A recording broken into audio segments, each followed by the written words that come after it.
Hello, good afternoon to all of you. Today's my topic is Woodward-Pfizer rule. हम UV spectroscopy पढ़ रहे हैं, उसमें जो वुडवर्ड-फाइजर रूल है जो कि वेरी इंपॉर्टेंट क्वेश्चन है, आज हम वही पढ़ेंगे। तो सबसे पहले है वुडवर्ड-फाइजर रूल जो है वो किसके लिए दिया गया है। तो जैसे कि हम यूवी स्पेक्ट्रोस्कोपी में हमने देखा था, हमें इस टाइप से ग्राफ प्लॉट होता है जो वेवलेंथ एंड एब्जॉर्बेंस के बीच में हमें इस टाइप से ऐसी पीक मिलती है, और ये जो पॉइंट होता है वो पीक का हाईएस्ट पॉइंट होता है। इसे ही हम लेम्डा मैक्सिमम कहते हैं। मींस जिस वेवलेंथ पर सबसे ज़्यादा मात्रा में एब्जॉर्प्शन हो रहा है वही हमारा लेम्डा मैक्सिमम होता है। तो क्या होता है, डिफरेंट कंपाउंड की जो लेम्डा मैक्सिमम वैल्यू होती है वो भी डिफरेंट होती है। तो जो अलग अलग कंपाउंड जो रहते हैं, हमें इस लेम्डा मैक्सिमम को कैलकुलेट करना रहता है।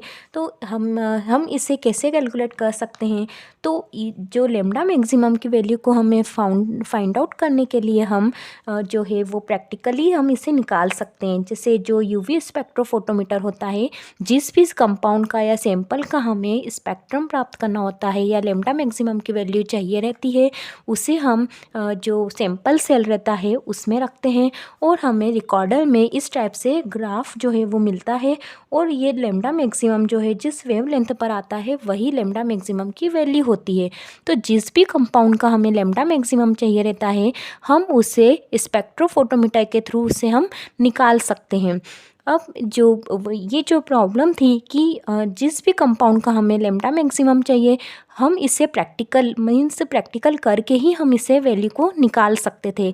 फिर वुडवर्ड-फाइजर जो साइंटिस्ट हैं, इन्होंने अपने एक रूल दिए। जो रूल है वो ये है कि जिस कंपाउंड का हमें लेम्डा मैक्सिमम निकालना रहता है, हम अब उसे थेवरेटिकली फाइंड आउट कर सकते हैं। तो जो वुडवर्ड-फाइजर रूल होता है वो हम किसी भी कंपाउंड का ज़रूरी नहीं है कि हम उससे प्रैक्टिकल ही परफॉर्म करें। बिना प्रैक्टिकल परफॉर्म किए हम उस जो कंपाउंड है उसकी लेम्डा मैक्सिमम की वैल्यू जो है उसका पता कर सकते हैं। तो यहाँ पर ये जो थ्योरी है ये उसी के बारे में इंट्रो दिया हुआ है कि जो वुडवर्ड-फाइजर रूल है वो जो है किसी भी कंपाउंड को लेम्डा मैक्सिमम की वैल्यू को कैलकुलेट करने के लिए दिया गया है। और ये जो है इसमें हम 2 टाइप्स के कंपाउंड देखते हैं। एक हम देखेंगे पॉलीइंस, एंड एक जो रहता है वो है carbonyl compound, C double bond oxygen. और ये जो पॉलीइन है, इन मीन्स होता है डबल बॉन्ड। जो डबल बॉन्ड कंटेनिंग ग्रुप होते हैं वो पॉलीन्स में आते हैं। तो यहाँ पर हम जो वुडवर्ड-फाइजर रूल है ये अपने आप में एक थोड़ा सा बड़ा टॉपिक है, तो इसे हम जो है वो 2 से 3 वीडियो में इसे हम कंप्लीट करेंगे। आज जो है हमारा पार्ट 1 है। सेकंड वीडियो में हम इसके जो पॉलीन से है रिलेटेड जो कुछ एग्जांपल्स है वो हम डिस्कस करेंगे। थर्ड वाले वीडियो में हम जो कार्बोनाइल जो है इससे रिलेटेड जो रूल्स जो दिया हुआ है और उससे रिलेटेड जो एग्जांपल्स है वो हम देखें। फर्स्ट है रूल्स फॉर पॉलीइंस। पॉलीइंस मीन्स जब डबल बॉन्ड जो है वो 2 से ज़्यादा प्रेजेंट होते हैं तो वो होते हैं पॉलीइन। एंड डाईइन मीन्स जब डबल बॉन्ड जो है किसी कंपाउंड में डबल बॉन्ड 2 होते हैं प्रेजेंट, तब वो होता है डाईइन। तो फर्स्ट वाला जो पॉइंट है, मीन्स जो फर्स्ट रूल जो है वो पॉलीइंस कंपाउंड के लिए दिया गया है।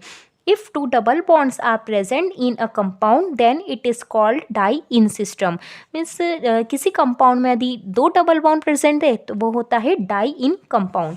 Woodward and Fieser gave rules for absorption maximum in this compounds. जो वुडवर्ड-फाइजर जो है साइंटिस्ट है, इन्होंने लेम्डा में इस टाइप के जो कंपाउंड होते हैं, मीन्स पॉलीइन जो कंपाउंड है उनके उस टाइप के कंपाउंड के लिए जो लेम्डा मैक्सिमम की वैल्यू फाइंड आउट करने के लिए कुछ रूल्स दिए हैं। According to this rule, first point है open chain system. Open chain system जो होता है वो हम एसाइक्लिक सिस्टम भी इसे कहते हैं। It's present its parent system is butadiene and its parent value या बेसिक वैल्यू इज 217 नैनोमीटर। जो यदि हमारा जो पॉलीन जो है उनमें यदि ओपन चेन की हम बात करें या एसाइक्लिक कंपाउंड की बात करें तो इनका जो पेरेंट सिस्टम जो है वो होगा ब्यूटाडाइन सिस्टम। इसे हम जो ब्यूटाडाइन जो है इसे हम पेरेंट सिस्टम मानेंगे या फिर हम जो इसकी बेसिक वैल्यू जो होती है वो होती है 217 नैनोमीटर। ये फिक्स वैल्यू, ये सभी प्री डिसाइडेड है, हम इसमें हमारे हिसाब से कुछ भी चेंज नहीं कर सकते। ये वैल्यू जो है वो सारी प्री डिसाइडेड है। एंड जो ब्यूटाडाइन का हम यदि स्ट्रक्चर देखें तो CH2 double bond CH, single bond CH, double bond CH2, इसमें 4 कार्बन होते हैं और ये होता है 1,3 ब्यूटाडाइन का सिस्टम। यदि हमारा जो पॉलीइंस है वो ओपन चेन है या एसाइक्लिक सिस्टम है तो वो जो है वो ब्यूटाडाइन पेरेंट जो है इसका पेरेंट रहेगा एंड इसकी वैल्यू जो है वो रहेगी 217 नैनोमीटर। सेकेंड पॉइंट है होमोएन्युलर।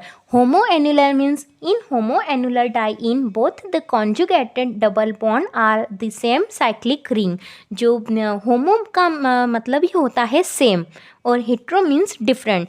तो होमोएन्युलर मतलब होगा जो डबल बॉन्ड है, हम पॉलीन्स की बात करें तो जो डबल बॉन्ड है पहले तो वो कैसे प्रेजेंट होंगे, कॉन्जुगेशन में। कॉन्जुगेशन का मतलब हमने पहले देखा था, जो कॉन्जुगेशन है it means alternate single and double bond. Alternate single and double bond, यदि यहाँ पर अभी सिंगल है फिर नेक्स्ट में जो आएगा वो डबल बॉन्ड, फिर सिंगल, फिर डबल, फिर सिंगल डबल, इट्स ऐसा जो होता है वही है conjugation. Means alternate single and double bond जो है किसी कंपाउंड में प्रेजेंट है तो वो होते हैं कॉन्जुगेटेड सिस्टम। तो यहाँ पर भी वही है कि जो डबल बॉन्ड है वो हमने 2 लिए, मीन्स हम डाईइन्स की बात कर रहे हैं, मीन्स डबल बॉन्ड जो है वो 2 प्रेजेंट है तो और वो दोनों आपस में कैसे हैं, कॉन्जुगेशन में हैं। तो होमो मीन्स होमोएन्युलर का मतलब यहाँ पर होगा एक ही रिंग में यदि 2 डबल बॉन्ड प्रेजेंट होते हैं तो वो होगा होमोएन्युलर। क्या है ये जो पॉलीन्स जो है वो एसाइक्लिक कंपाउंड के लिए एंड साइक्लिक कंपाउंड के लिए अलग अलग है। जैसे एसाइक्लिक में हमने ओपन चेन लिया जिसका पेरेंट जो है वो ब्यूटाडाइन बताया हमने, और जो साइक्लिक है उसमें हम 2 की बात करेंगे, एक होमोएन्युलर एंड एक हेट्रोएन्युलर। तो होमोएन्युलर मीन्स होगा जब किसी रिंग में एक ही रिंग में 2 डबल बॉन्ड प्रेजेंट है। इस टाइप से भी इसका एग्जाम्पल हो सकता है और सेकंड हम इस टाइप से भी देख सकते हैं। यहाँ भले हमें 2 बेंचिंग रिंग दी हुई है बट जो डबल बॉन्ड जो है वो सेम ही रिंग में है। सेकेंड हम देखते हैं heteroannular. Heteroannular means in heteroannular diene both the conjugated double bonds are in different cyclic ring. जैसे कि यहाँ पर क्लियर है नाम से ही, हेट्रो मीन्स होता है डिफरेंट या अलग अलग। तो यहाँ पर 2 बेंचिंग रिंग दी हुई है और जो डबल बॉन्ड है वो आपस में कॉन्जुगेशन में तो है, जैसे कि ये डबल, सिंगल, डबल या आपस में कॉन्जुगेशन में प्रेजेंट है। बट जो ये दोनों डबल बॉन्ड अलग अलग रिंग में यदि प्रेजेंट है तो इसका मतलब ये होता है हेट्रोएन्युलर। यहाँ पर इस एग्जाम्पल में भी हम देख सकते हैं और यहाँ पर भी ये भी जो है वो कॉन्जुगेशन में प्रेजेंट है, सिंगल डबल एंड सिंगल।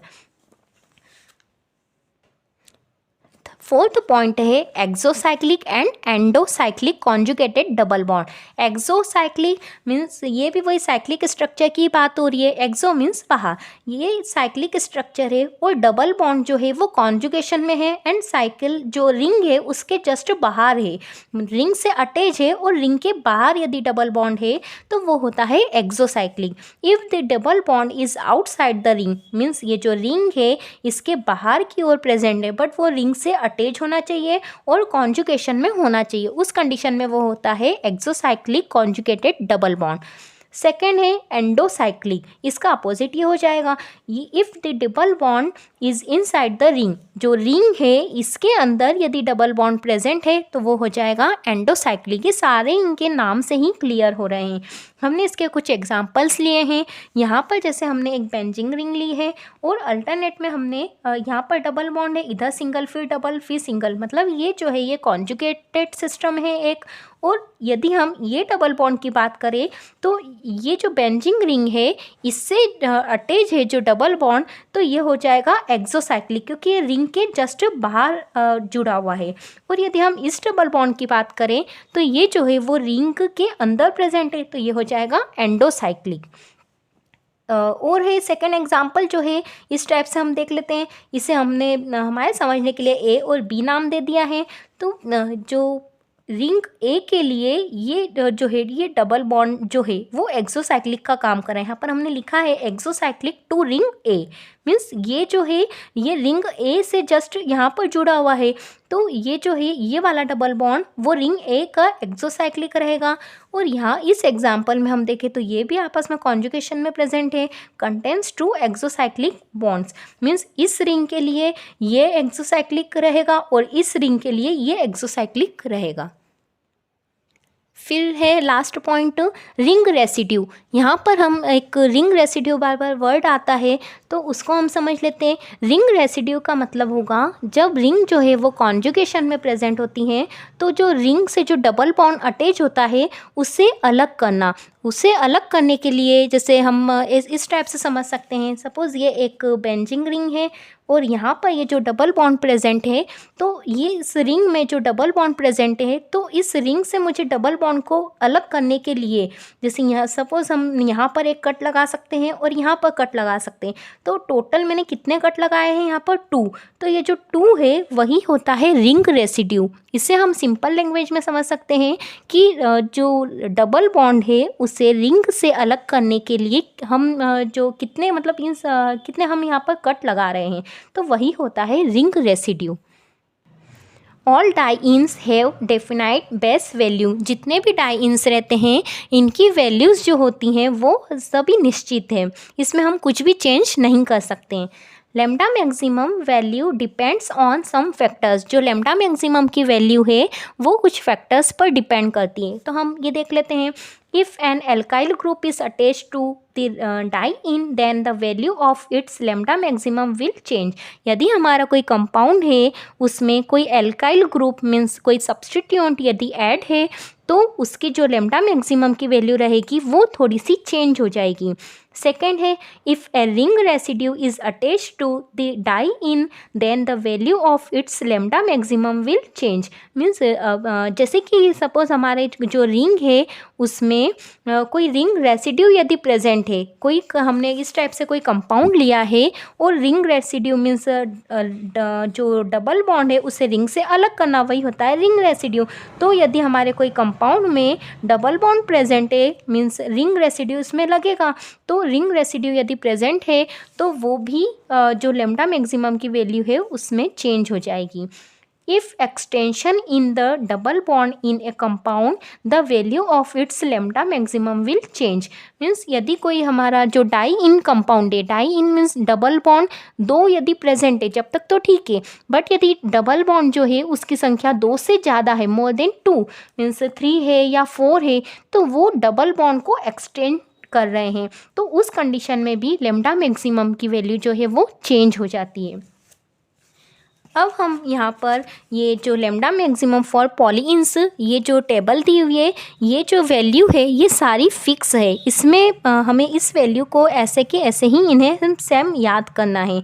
तो ये जो यहाँ पर जो टर्म्स आ रही है अभी हमने जो देखा वो यही सब हमने समझा है। ये इस टाइप से होमो एन्युलर, हेटेरोएन्युलर, एक्सोसाइक्लिक, एंडोसाइक्लिक ये सारे पॉइंट्स हमने डिस्कस कर लिए हैं। अब हम ये जो वैल्यूज़ होती हैं वो देख लेते हैं कि जो वुडवर्ड फाइजर जो है उन्होंने जो वैल्यूज़ डिसाइड करी है कौन से किस टाइप के कंपाउंड के लिए क्या वैल्यू है वो हम देख लेते हैं। तो यहाँ पर लिखा हुआ है मैंने ग्रुप और यहाँ पर है values of lambda maximum. First है ओपन चेन डाई इन बेस वैल्यू। यदि हमारा जो कंपाउंड है या तो वो ए साइक्लिक होगा या फिर साइक्लिक होगा। सपोज यदि वो ए साइक्लिक है मीन्स ओपन चेन है तो उस कंडीशन में जो पेरेंट है हम जिसे मानेंगे वो रहेगा 1,3-ब्यूटाडाइन और उसकी वैल्यू जो बेस वैल्यू है या पेरेंट वैल्यू भी हम इसे कह सकते हैं वो रहती है 217 नैनोमीटर। सेकेंड है होमो एन्युलर बेस वैल्यू। अब जो सेकेंड टाइप है हो सकता है वो कंपाउंड जो है वो साइक्लिक हो और साइक्लिक में भी 2 टाइप से होते हैं, होमो एंड हेटेरो। तो यदि होमो एन्युलर है मीन्स डबल बॉन्ड जो है वो दोनों डबल बॉन्ड एक ही रिंग में प्रेजेंट है वो होगा होमोएन्युलर। तो यदि हमारा कंपाउंड जो है वो होमोएन्युलर है, उस कंडीशन में लैम्डा मैक्सिमम की वैल्यू जो है वो 253 नैनोमीटर लेते हैं। थर्ड है हेट्रोएन्युलर, मीन्स जो दो डबल बॉन्ड है वो दोनों ही अलग अलग रिंग में, डिफरेंट रिंग में प्रेजेंट है, वो होता है हेट्रोएन्युलर। इसकी बेस वैल्यू रहेगी 215 नैनोमीटर। ये तीन हम इस टाइप से ए साइक्लिक के लिए ये वैल्यू रहेगी, और यदि साइक्लिक है उसमें यदि होमो है तो ये वाली, और हेट्रो रहेगा तो इस टाइप से हम वैल्यू लेते हैं। अब यहाँ पर मैंने लिखा है इंक्रीमेंट्स, मीन्स जो यदि हमारा जो कंपाउंड है उसमें कुछ सब्स्टिट्यूएंट ऐड है, जैसे कि लाइक एल्काइल ग्रुप है, रिंग रेसिड्यू है, यदि एल्काइल ग्रुप के लिए भी एंड रिंग रेसिड्यू के लिए भी जो वैल्यू है वो हम 5 nm लेंगे। यदि हमारा ओपन चेन सिस्टम है और उसमें कोई एल्काइल ग्रुप अटैच है तो ओपन सिस्टम के लिए हम ये वाली वैल्यू लेंगे, और यदि एल्काइल ग्रुप अटैच है तो हम उसमें 5 नैनोमीटर का इंक्रीमेंट कर देंगे, मीन्स हम उसमें 5 नैनोमीटर को प्लस कर देंगे, और दोनों को प्लस करके जो आंसर आएगा वही हमारा इस कंपाउंड के लिए लैम्डा मैक्सिमम रहेगा। सेकेंड है एक्सोसाइक्लिक डबल बॉन्ड। यदि हमारा कोई कंपाउंड जो हमें दिया हुआ है उसमें एक्सोसाइक्लिक लग रहा है तो उसमें भी हम 5 नैनोमीटर का इंक्रीमेंट करेंगे। एंड थर्ड है डबल बॉन्ड एक्सटेंडिंग, जो कंपाउंड है उसमें 2 डबल बॉन्ड से ज़्यादा यदि डबल बॉन्ड प्रेजेंट है, उस कंडीशन में हम 30 nm जो नैनोमीटर है उसका हम इंक्रीमेंट करेंगे। नेक्स्ट वीडियो में हम इनके एग्जाम्पल से उसे डिस्कस करेंगे। Thank you.